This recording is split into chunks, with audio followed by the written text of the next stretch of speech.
ایک گھر میں بڑی لڑائی تھی روزانہ کی بنیاد پہ، تو مجھ سے مسائل لوگ پوچھتے ہیں، آ کے محلے والے بھی، علاقے والے بھی، اور مولوی مفتی کہتے ہی اس کو ہے جو خاوند کی بات سن کے بیوی کے سامنے راز نہ کھولے، اور بیوی کے دینی مسئلہ سن کے اس کے گھر والوں پہ اس کا راز نہ کھولے، راز رکھ کے دونوں کو سمجھائے۔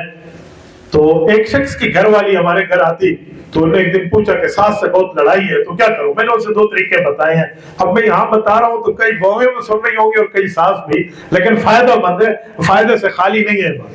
میں نے کہا کہ بیٹا یہ بتاؤ آپ کی کتنے سوٹ ہیں؟ اس نے کہا جی میرے 15 سوٹ ہیں مثال کے طور پہ۔ تو میں نے کہا 15 کے 15 ٹھیک ہے، اچھے ہیں، برے تو نہیں ہیں، کتنی اچھے ہیں؟ تو میں نے کہا آپ کیا کریں یہ کام کہ آپ نے کون سا سوٹ پہننا ہے، 15 کے 15 اچھے ہیں تو آپ اپنی ساس سے پوچھا کریں امی آج کون سا سوٹ پہنوں؟ کہ اس سے کیوں پوچھوں؟ میں نے کہا سن تو لو، اس سے پوچھو کون سا کلر پہنوں، پنک پہنوں، بلو پہنوں، وہ جانا کیا کہتے ہیں پیلا، ساوا، جتا، ریڈ، جڑے دیں، کوئی ایک پوچھ لیں، وہ کوئی سوٹ ریکمینڈ کر دے آپ وہی پہن لیں۔ کیوں؟ اس کو خوشی ہوگی مجھ سے پوچھ کے پہن رہی ہے، تیرے لیے تو سارے سوٹ اچھے ہیں۔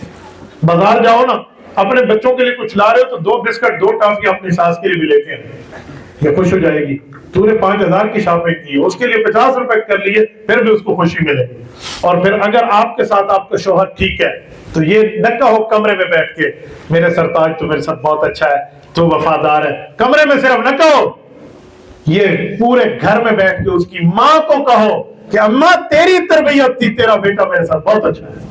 یہ ماں کو جا کے کہو، اس کی ساس کو کہو، تاکہ اس کا دل خوش ہو کہ میرا بیٹا اچھا تھا۔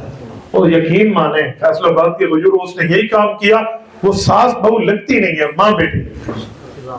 تو اسی لیے ابتدا یوں کرنی ہوگی تو معاملات ٹھیک ہوں گے، ٹھیک ہے؟ تو یہ بیوی کے حقوق خاوند کی ذمہ داری ہے، آپ نے اس معاملے کو دیکھنا ہے، اور اگر آپ نے نہ دیکھا تو آپ کی اس پہ پکڑ ہوگی، قیامت میں گرفت ہوگی آپ کی۔ ٹھیک ہو گیا؟